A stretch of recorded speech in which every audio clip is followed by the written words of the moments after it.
किसान ये हमारे देश का बहुत ही महत्वपूर्ण हिस्सा है।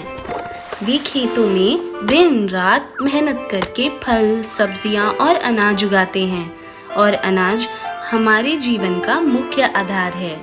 इसलिए लाल बहादुर शास्त्री जी का भी मुख्य नारा था, जय जवान जय किसान। तो आओ बच्चों, ऐसे ही एक किसान की दिलचस्प कहानी सुनते हैं।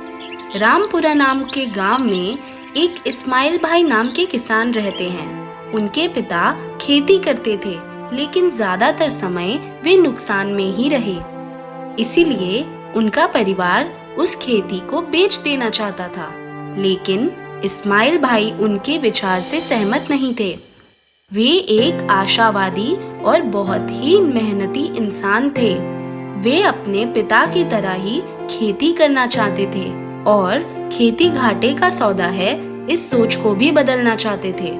आखिर उन्होंने अपने परिवार वालों को मना ही लिया। कुछ सोच विचार के बाद उन्होंने आलू की खेती करने का तय किया और उन्होंने अच्छे आलू उगाने की पूरी जानकारी इंटरनेट की सहायता से हासिल की। इंटरनेट से खेती के नए तौर तरीकों की पढ़ाई कर इस्माइल भाई ने ड्रिप इरिगेशन की सहायता से खेती शुरू की, जिसमें कम पानी में ज़्यादा खेती की जा सकती है। उनके परिवार ने उनका पूरा साथ दिया।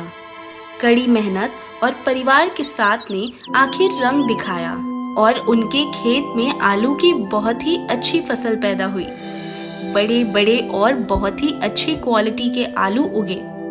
अब इस्माइल भाई ने सोचा कि इन आलूओं को अच्छे दामों में कैसे बेचा जाए। थोड़े सोच विचार के बाद इस्माइल भाई ने बिचौलियों को छोड़ आलू सीधा ग्राहकों तक पहुंचाने का तय किया। इस्माइल भाई ने फिर इंटरनेट का सहारा लिया और जरूरतमंद ग्राहकों को ढूंढना शुरू किया और उनको सीधा आलू बेचना शुरू किया, जिससे ग्राहकों को भी आलू कम दाम में मिले और इस्माइल भाई का भी फायदा हुआ। उनकी ईमानदारी और अच्छी क्वालिटी के आलू के कारण उनका व्यापार बढ़ने लगा और इस्माइल भाई को बहुत मुनाफा होने लगा। इस सफलता के कारण उनका आत्मविश्वास बहुत बढ़ गया और उन्होंने और भी कई चीज़ों की खेती करना शुरू कर दिया। धीरे धीरे इसी तरह नए तरीकों से खेती कर उन्होंने अपने पिता का सारा कर्ज भी चुका दिया और आज वे कई और किसानों की मदद कर रहे हैं। उनकी इस मदद से वे कितने ही किसानों के जीने का सहारा बन गए हैं। आज खेती के तौर तरीकों में बहुत उन्नति हुई है और इसकी कई इंस्टीट्यूट में पढ़ाई भी की जा सकती है, जिसमें खेती किस प्रकार से करें, मिट्टी की परख और किस प्रकार का खाद इस्तेमाल होना चाहिए, इन सब की जानकारी दी जाती है।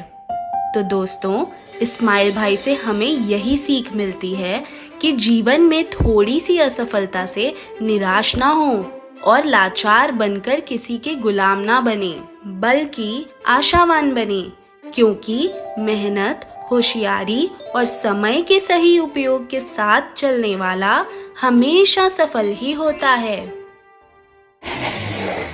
अगर आपको हमारी स्टोरी अच्छी लगी हो तो हमारे चैनल को लाइक, शेयर और सब्सक्राइब कीजिए। बाय।